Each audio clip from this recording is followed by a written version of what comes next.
is comic book panel, because I think that was actually the title of our recap for the finale, was Even an Android Can Cry, inspired by that scene specifically, where he says like, I've been a voice, I have who knows what I'll be next. But for the next question we have is from at Kiki's MCU, and this is for Lizzie, Paul, and Randall. For everyone with returning characters, were there ways in which you got to experiment and personalize your role, and how would you compare it to your past experiences filming for the MCU? Who wants to go first? You I'll go go first.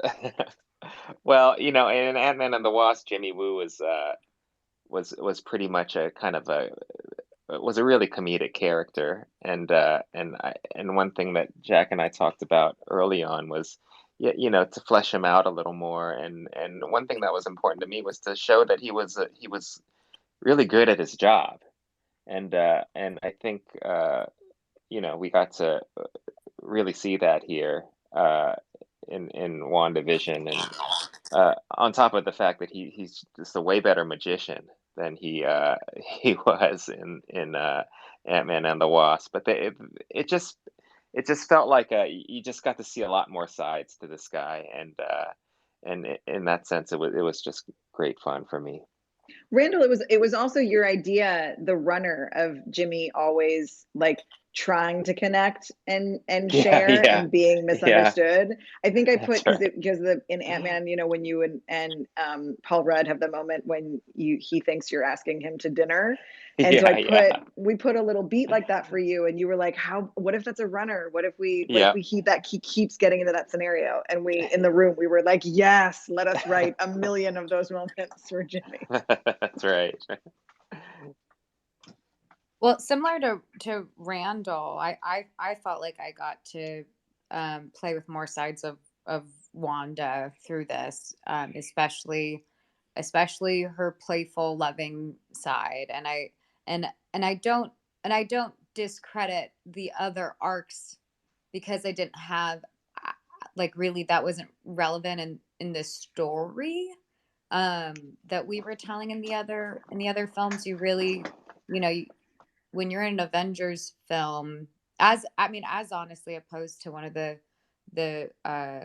other franchises like a Doctor Strange or an Ant-Man, there's just so many, many, many characters, and so you really are aware of your economy of space. And so I was just really grateful that we could show Wanda being like loving and nurturing and playful, and similar to what Matt said as well, that it's a show about grief, but it's about love, and I was really grateful that we got to show that side of her.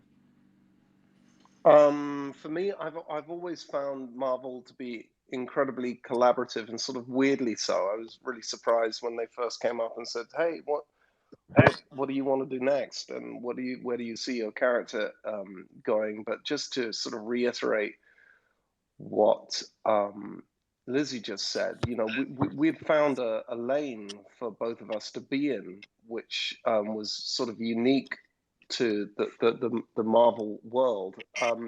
But in this, we had so much more bandwidth and so much more space to be involved and to do stuff, and so it was an extraordinary experience, I think.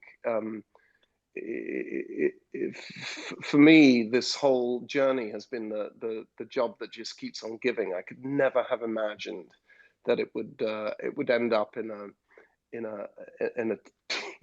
a TV series for me and Lizzie. I mean, it was it's been really wonderful creative experience. And it's been so great for all of us who got to enjoy watching it. Last fan question. This is from Agatha's Control.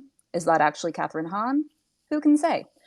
But the question is, where would you like to see the story of the Scarlet Witch go in potential future projects? Lizzie, I know that we've got Doctor Strange coming up as well, but if there's anything that you guys personally would be intrigued about, or where you want the story to go.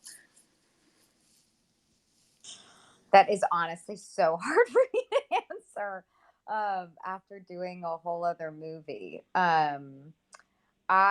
What I do appreciate with Wanda in the comics throughout all the decades is never being able to define her and her role. She's not necessarily a hero or an antagonist.